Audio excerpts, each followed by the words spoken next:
Somewhere just above the Arctic Circle, 2,000 people live.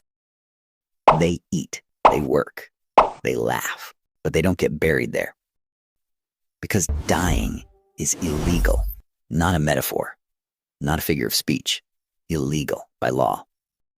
Longyearbyen, technically a Norwegian town, but it's not really in Norway. It sits on the Svalbard archipelago, halfway between mainland Norway and the North Pole. 2,000 people and 3,000 polar bears. Yeah, the bears outnumber the humans. In winter, the sun disappears for 4 straight months. No daylight, no sunset, just absolute unrelenting darkness. And in summer, no night at all. The sun just circles above your head 24/7. Kids here learn how to survive the cold before they learn anything else. And anyone who steps outside town limits carries a rifle, because a polar bear doesn't ask permission. Cats, also banned, to protect the local bird population from a predator that shows zero mercy. This place has its own rules. And the strangest one of all, you cannot be buried here. The ground here doesn't thaw, ever. It's called permafrost, permanently frozen soil. A layer of ice that stretches dozens of meters beneath your feet. It doesn't soften in summer. It doesn't budge with time. And that means one thing, something simple and terrifying at the same time. Whatever you put under this ground stays there, forever.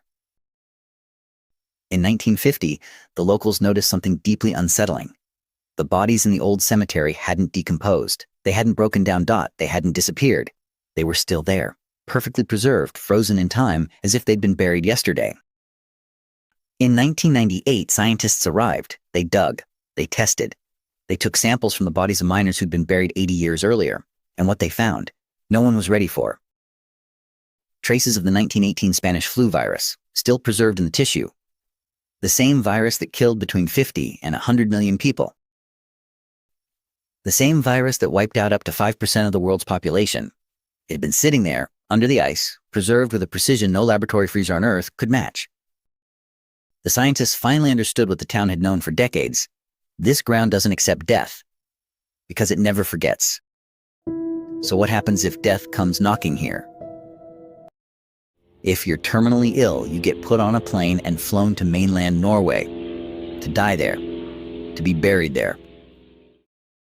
Not because anyone hates you, but because this ground rejects what it can't finish. And what if someone dies suddenly before they can be flown out? The body gets shipped to the mainland. The only way to stay in Longyearbyen after death is cremation. Only ashes are allowed to be buried.